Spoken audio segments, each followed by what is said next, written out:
جب جنگ اپنے عروج پر پہنچی تو سلطان نے جو لشکر گاہ میں بٹھا رکھا تھا اچانک وہ اپنی گاہ سے نکلا، مرہٹوں اور نظامی فوج کے خلاف حملہ آور ہوا، ان کے کئی صفوں کو کاٹ کر رکھ دیا۔ اسی دوران گھات میں بیٹھنے والے لشکر کا ایک حصہ مرہٹوں کی پشت پر چلا گیا، پشت کی طرف سے بھی حملہ آور ہو کر ان کے پڑاؤ کے کچھ حصے کو آگ لگانی شروع کر دی۔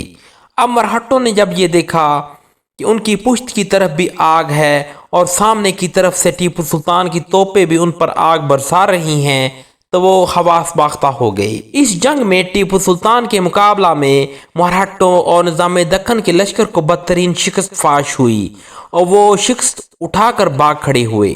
سلطان نے لگ بھگ 9 میل تک بھاگتے دشمن کا تعاقب کر کے دشمن کو مزید نقصان پہنچایا۔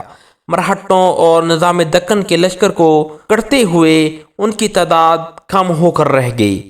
پھر لگ بھگ 18 میل آگے جا کر سلطان نے ایک کھلے میدان کے اندر اپنے لشکر کے ساتھ پڑاؤ کیا۔ اب مرہٹوں اور نظام دکن کا لشکر وہاں سے قریب ہی تھا۔ ایک رات سلطان نے اپنے بہترین سالار غازی خان کو حکم دیا کہ وہ اچانک دشمن پر رات کے وقت حملہ آور ہو تاکہ اسے نقصان پہنچا کر فرار ہونے پر مجبور کیا جائے۔ غازی خان کے ساتھ سلطان نے اور بہت سے سالاروں نے بھی اس میں بڑھ چڑھ کر حصہ لیا۔ یہ سب رات کی گہری تاریکی میں لشکر کا ایک حصہ لے کر مرہٹوں اور نظام دکن کے لشکر کی طرف بڑھے۔ اس وقت مرہٹوں کے لشکر کے ارد گرد کئی میل تک ان کے مخبر پھیلے ہوئے تھے۔ انہوں نے جب دیکھا کہ ایک لشکر آ رہا ہے تو انہوں نے ان سے پوچھا کہ تم لوگ کون ہو؟ غازی خان اور اس کے سالار جو اپنے لشکر کے آگے آگے تھے انہوں نے اپنے چہرے چھپانے کے لیے کمبل اوڑھ لیے تھے، اور چونکہ پوچھنے والے مرہٹے تھے لہذا انہوں نے مرہٹی زبان میں کہا کہ ان کا تعلق نظام دکن سے ہے اور وہ نظام دکن کے لشکر میں شامل ہونے کے لیے آئے ہیں۔ اس پر وہ مخبر مرہٹے مطمئن ہو گئے، لہذا غازی خان اپنے سالاروں اور لشکریوں کو لے کر آگے بڑھ گیا، یہاں تک کہ وہ مرہٹوں کے لشکر کی پشت پر کھڑا ہو گیا۔ پھر اچانک وہ مرہٹوں کے لشکر میں داخل ہوئے اور اس زور کا مقابلہ کیا کہ مرہٹے بکھلا کر رہ گئے۔ حملہ آور ہوتے ہی غازی خان اور اس کے ساتھی مرہٹوں کے لشکر کے وسیع حصے تک تباہی پھیلاتے چلے گئے۔ رات کے وقت غازی خان اور اس کے ساتھی نے اس پر حملہ آور ہو کر مرہٹوں کے اندر ایک تباہی و بربادی اور بدحواسی پھیلا دی۔ صبح کا سورج طلوع ہونے سے پہلے پہلے غازی خان اور اس کے ساتھی مرہٹوں کے اندر کامیاب شب خون مارنے کے بعد ان گنت گھوڑے، ہاتھی، بے شمار مال غنیمت اور ان کی عورتوں کو گرفتار کر کے واپس سلطان کے پاس پہنچ گئے۔ کہتے ہیں کہ ان عورتوں کے ساتھ سلطان نے بہترین سلوک کیا، انہیں عمدہ لباس چادری مہیا کیں، اس کے بعد انہیں باعزت طور پر پالکی میں بٹھا کر مرہٹوں کے لشکر کی طرف روانہ کر دیا۔ سلطان کے اس سلوک پر مرہٹوں کو شرمندہ ہونا پڑا، لیکن وہ ایسے ڈھیٹ تھے کہ پھر بھی سلطان کے مقابلے پر جمے رہے۔ اسی دوران سلطان کے لشکر میں ایک وبا پھوٹ پڑی، وہ اس طرح کہ سلطان کے لشکر کے اندر کچھ بیل مر گئے، ان کی وجہ سے عجیب و غریب مکھیوں نے لشکر کے اندر یلغار کر دی، لشکریوں کا کھانا پینا کانا تک حرام ہو گیا اور لشکر ایک بہت بڑی مصیبت میں مبتلا ہو گیا۔ یہ صورتحال دیکھتے ہوئے سلطان نے اپنے لشکریوں کو حکم دیا کہ شکر اور شہد پانی میں حل کر کے اپنے اپنے خیموں کے آگے ڈال دیں۔ جب ایسا کیا گیا تو ساری مکھیاں شکر اور شہد ملے پانی پر آ کر جمع ہو گئیں، اس کے بعد اس پر بارود چھڑک کر آگ لگا دی گئی۔ اس طرح ساری مکھیوں کا خاتمہ کرنے کے بعد سلطان نے وہاں سے کوچ کیا اور دریائے تنگ بدرہ کی طرف مڑا۔ سلطان جب دریائے تنگ بدرہ کی طرف مڑا تب مرہٹوں اور نظام دکن نے یہ خیال کیا کہ سلطان جنگ سے جی چرا رہا ہے اور واپس جا رہا ہے۔ اس طرح ان کے حوصلے بلند ہوئے اور وہ اپنے لشکر کے ساتھ سلطان کے تعاقب میں لگ گئے۔ آگے جا کر سلطان نے ایک جگہ پڑاؤ کر لیا اور اس سے جنگ کرنے کے لیے ذرا فاصلے پر مرہٹوں اور نظام دکن نے بھی اپنے لشکر کو خیمہ زن ہونے کا حکم دیا۔ اس طرح دونوں لشکر ایک دوسرے کے سامنے خیمہ زن ہو گئے۔ ایک رات سلطان نے اپنے لشکر کو مختلف حصوں میں تقسیم کیا۔ ان حصوں میں فرانسیسی توپ خانہ، فرانسیسی لشکری بھی شامل تھے۔ ان کی کمانداری میں ایک فرانسیسی موسیولالی کر رہا تھا۔ رات کے وقت جب دشمن کے لشکری گہری نیند سو رہے تھے، ٹیپو سلطان کے لشکر کے کچھ حصے کا ایک لمبا چکر کاٹتے ہوئے مرہٹوں اور نظام دکن کے لشکر کے پہلو اور پشت کی طرف چلے گئے۔ پھر تکبیریں بلند کرتے ہوئے مرہٹوں اور نظام دکن کے لشکر پر حملہ آور ہو گئے۔ جس وقت تکبیریں بلند ہوئیں اس وقت سامنے کی طرف سے سلطان نے بھی اپنے لشکر کے ساتھ مرہٹوں اور نظام دکن پر حملہ کر دیا تھا۔ اس طرح رات کے وقت گھمسان کی جنگ ہوئی۔ بے شمار مرہٹے اور نظام دکن کے لشکری مارے گئے۔ مرہٹے اپنا پڑاؤ اور میدان جنگ چھوڑ کر بھاگ گئے۔ اس جنگ میں زیادہ نقصان نظام دکن کے لشکریوں کا ہوا۔ انگن خیمے اور ان کی رسیاں، اونٹ، گھوڑے، غلہ اور رسد کا سامان سلطان کے ہاتھ لگا۔ یہ پہلا موقع تھا کہ دشمن کو بدترین شکست فاش دینے کے بعد سلطان نے ان کے پڑاؤ کے اندر ہی قیام کیا۔ اگلے روز اپنی شکست کا بدلہ لینے کے لیے مرہٹے پھر بادلوں کی طرح امڈ آئے، لیکن جب سلطان کے لشکریوں اور فرانسیسیوں نے جوابی کارروائی کی تو اس کارروائی کے دوران لگ بھگ 7,000 مرہٹے موت کے گھاٹ اتار دیے گئے۔ اس نقصان پر مرہٹے ایسے بدحواس ہوئے کہ وہاں سے کافی دور جا کر پڑاؤ کر لیا۔ اس شاندار فتح کے بعد سلطان نے ساؤ نور کے علاقے کا رخ کیا۔ ساؤ نور پر ایک عرصہ سے عبد الحکیم نامی شخص حکمرانی کر رہا تھا۔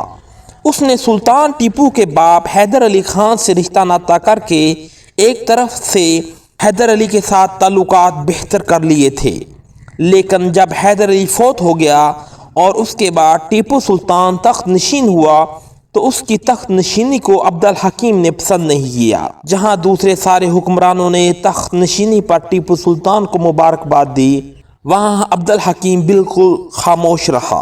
اور پھر بعد میں جب ٹیپو سلطان کی جنگ مرہٹوں اور نظام دکن کے ساتھ شروع ہوئی تو خفیہ طور سے ٹیپو سلطان کے خلاف عبد الحکیم مرہٹوں اور نظام دکن کی طرفداری کرتا رہا۔ اس رویہ کی وجہ سے ٹیپو سلطان اس کے خلاف ہو گیا اور اس کی طاق میں تھا کوئی موقع ملے تو عبد الحکیم خان کو سبق سکھائے۔ اب مرہٹوں اور نظام دکن کو شکست فاش دینے کے بعد ٹیپو سلطان کو موقع ملا اور اس نے ساؤ نور پر حملہ آور ہونے کا ارادہ کیا۔ ٹیپو سلطان جب اپنے لشکر کے ساتھ آگے بڑھا اور عبد الحکیم کو خبر ہوئی کہ اس پر حملہ آور ہونے کے لیے ٹیپو سلطان پیش قدمی کر رہا ہے تو راتوں رات سارا سامان سمیٹ کر اپنے اہل خانہ کے ساتھ مرہٹوں کی طرف بھاگ گیا۔ یوں بھاگنے کے بعد عبد الحکیم نے اپنے پیچھے اپنے لڑکے عبد الخیر کو، جس کو خیرہ میاں کہہ کر پکارتے تھے، اپنے مرکزی شہر میں چھوڑا۔ بہرحال سلطان کا لشکر ساؤ نور پر حملہ آور ہوا۔ کسی نے مزاحمت نہ کی، سلطان کا لشکر شہر میں داخل ہو گیا۔ یہاں سے سلطان کو بیش بہا قیمتی خلعتیں، بے شمار مال غنیمت، توپیں، کچھ کمروں کا سونے اور چاندی کا فرش ملا، جسے اکھڑوا کر ہاتھیوں پر لاد دیا گیا۔ ایک ایسی توپ بھی ملی جو کہتی ہیں کہ 12 گز لمبی تھی۔ سلطان نے اسے تڑوا کر اپنے مرکزی شہر سرنگا پٹم بھجوا دیا تاکہ اس سے سکے ڈالے جا سکیں۔ اس فتح کے بعد عبد الحکیم خان کے بیٹے خیرہ میاں کو سلطان کے سامنے پیش کیا گیا تو سلطان نے اس سے کہا، آخر یہ تمہارے باپ کو کیا ہوا کہ اس نے خواہ مخواہ ہم سے دشمنی مول لینے کی کوشش کی، حالانکہ ہم نے کبھی اس کے خلاف کوئی کام نہیں کیا۔ اس پر خیرہ میاں کہنے لگا، یقیناً میرے باپ نے یہ کام انتہائی بے عقلی کا کیا ہے اور اب وہ خود ہی اس کی سزا بھی بھگتے گا، لیکن مجھے علم نہیں تھا کہ وہ اس قسم کی حماقتیں کر رہا ہے۔ اس پر خیرہ میاں کو سلطان نے معاف کر کے اپنے لشکر میں شامل کر لیا اور ساؤ نور پر قبضہ کر لیا۔ ساؤ نور کا معاملہ طے کرنے کے بعد سلطان نے اپنے لشکر کو 5 حصوں میں تقسیم کیا۔ ایک حصہ اپنے پاس رکھا، باقی 4 حصے مختلف کمانداروں کی کمانداری میں دے دیے، اور ساتھ ہی یہ بھی افواہیں اڑا دیں کہ ٹیپو سلطان کے لشکر کا ایک حصہ نظام دکن کے مرکزی شہر حیدرآباد پر حملہ آور ہوگا، ایک حصہ مرہٹوں کے مرکزی شہر پونا پر حملہ آور ہوگا۔ اس طرح دوسرے لشکروں کے بھی مرہٹوں اور نظام دکن کے مختلف شہروں پر حملہ آور ہونے کی افواہیں پھیلا دیں۔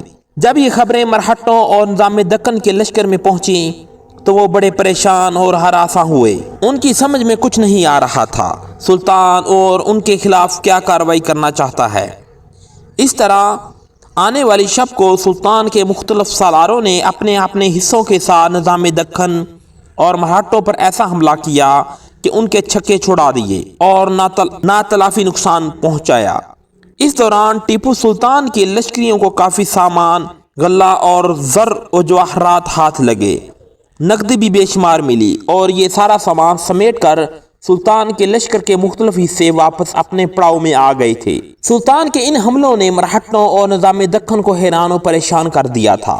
اسی دوران سلطان نے مرہٹوں کی طرف ایک تحریری پیغام بھجوایا۔ یہ پیغام کچھ اس طرح سے تھا: بے سبب بے گناہ رایا کو تکلیف دینا بہادروں کے شایان شان نہیں ہے۔ اگر تم میں مردانگی ہے تو سیدھے مقابلے پر آؤ اور ایک ہی گھنٹہ میں جنگ کا فیصلہ ہو جائے گا۔